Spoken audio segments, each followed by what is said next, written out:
All right, I'm cutting open. Get ready to grab. Then doctor yelled, he's out. I never heard my son cry. Mom rejoices. NICU Warrior 4, beating the odds, says he's the strongest person I know. You are in active labor, there is nothing I can do to stop it. I can only slow it down. I will do everything I can to save your baby's life at birth, but nothing I guaranteed. February 2018, we got the surprise of a lifetime. I found out I was pregnant. Which was a huge surprise to my boyfriend Carlos and I. I was on birth control, so apparently, I was the 1% out of the 99% to get pregnant while being on birth control. I was nervous to tell my parents because I didn't know how they would react. But my parents were over the moon excited, so were my boyfriend's parents. Once we found out our baby was a boy, we were thrilled. We wanted to tell the whole world. We had everything planned out, including who was going to be in the room with us when I gave birth. I told him I wanted to try to go 100% natural with no epidural. We planned what theme we wanted for the baby shower. Literally everything was planned. Never in a million years did I think just a short 6 months later, our life would change forever and we would receive an even bigger surprise. For the most part, I felt I had a normal pregnancy. This was my first, so I wasn't too sure what were red flags. My doctor was never concerned about anything. Every time he would check on my little one, he would always tell me he's growing as he should. He has a strong heartbeat. My cervix was closed. My son was in a good position. The only thing he was concerned about was that I was losing weight. He explained to me that it wasn't unusual, but he just wanted to make sure I was eating and not skipping meals.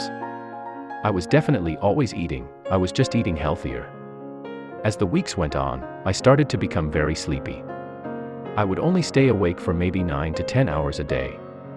I also had extremely bad lower back pain and Carlos would massage my lower back every night. This went on for weeks, which turned into months. I wasn't too concerned about it because I figured it was a normal pregnancy thing. I never thought these were red flags. This is normal. You're fine, I'm sending you home, my LND doctor told me.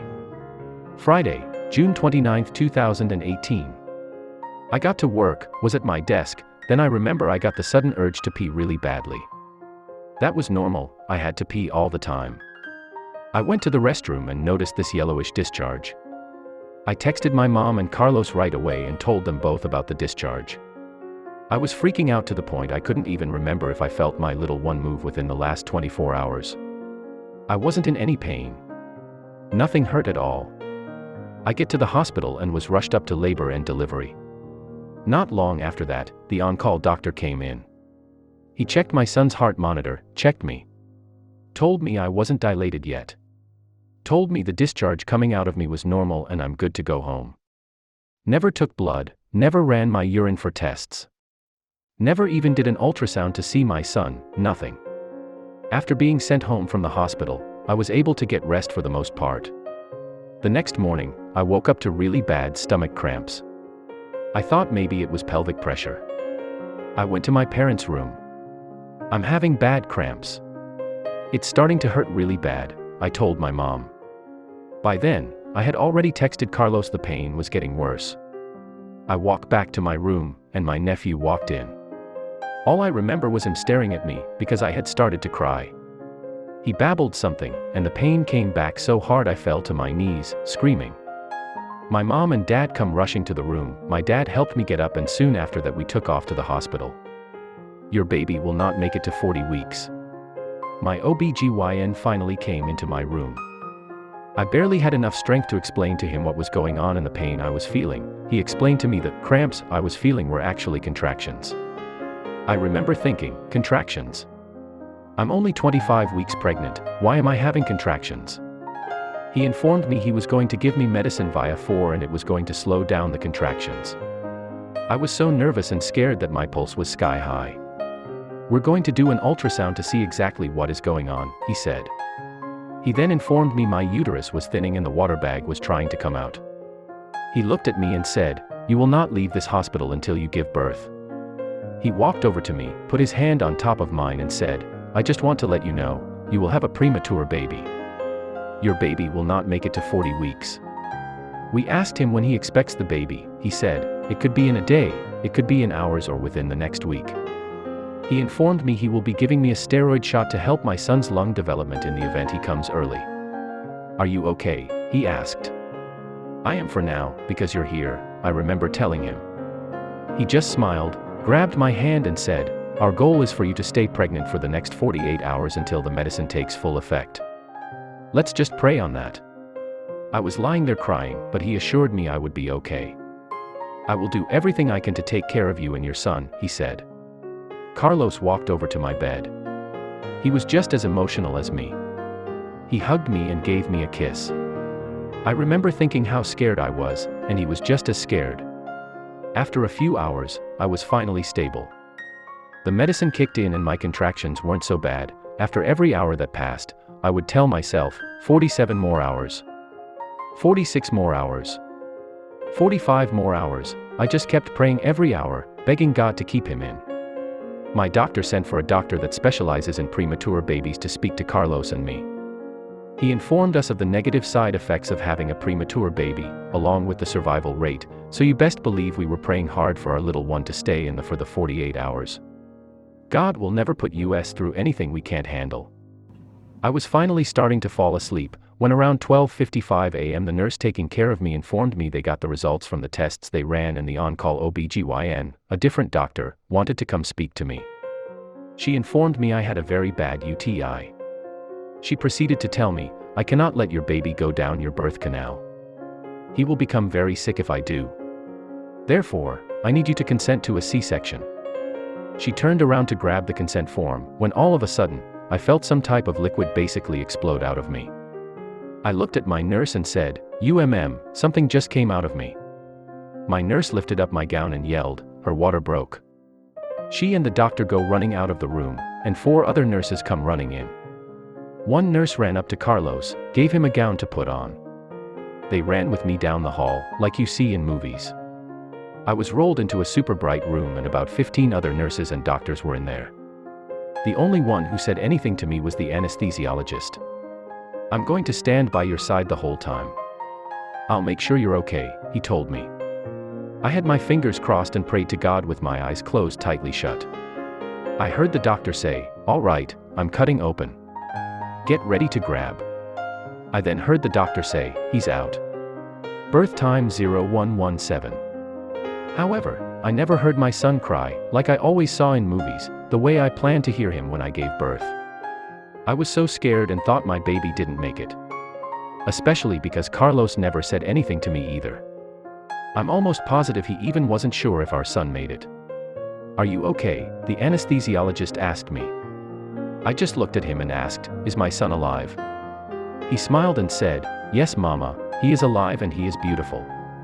Of all the things my hands have touched, the best by far is you. He did indeed make it. He was born at 25 weeks, 4 days.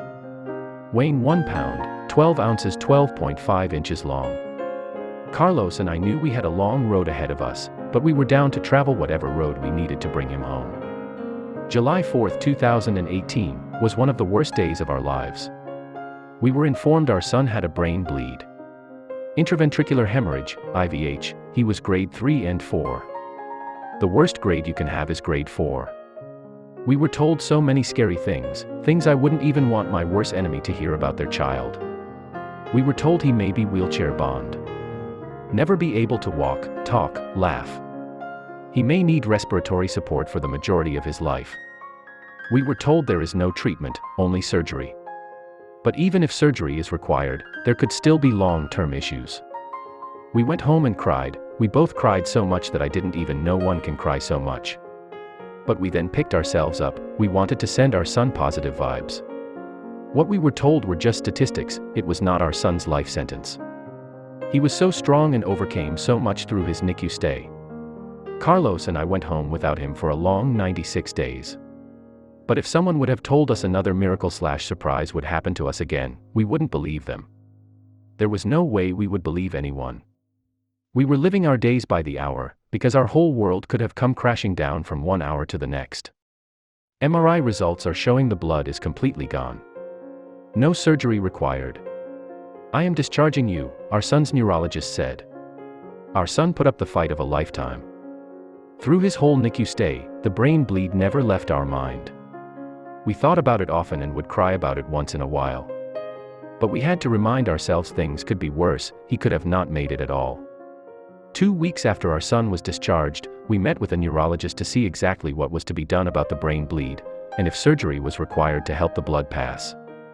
He ordered an MRI and we were scheduled to get the results a week after. It was the longest week of our lives. Our nerves were high. When we got to the doctor's office to get the results, we didn't talk to each other much. We just calmly waited for the neurologist to come in. As soon as he entered, his vibe was amazing. He walked in with such a happy demeanor. I looked over at Carlos and smiled. He says, "Mom, Dad, I got the results from the MRI. The blood is completely gone. No surgery required. I am discharging you." I remember I grabbed Carlos' hand. I had a big smile on my face.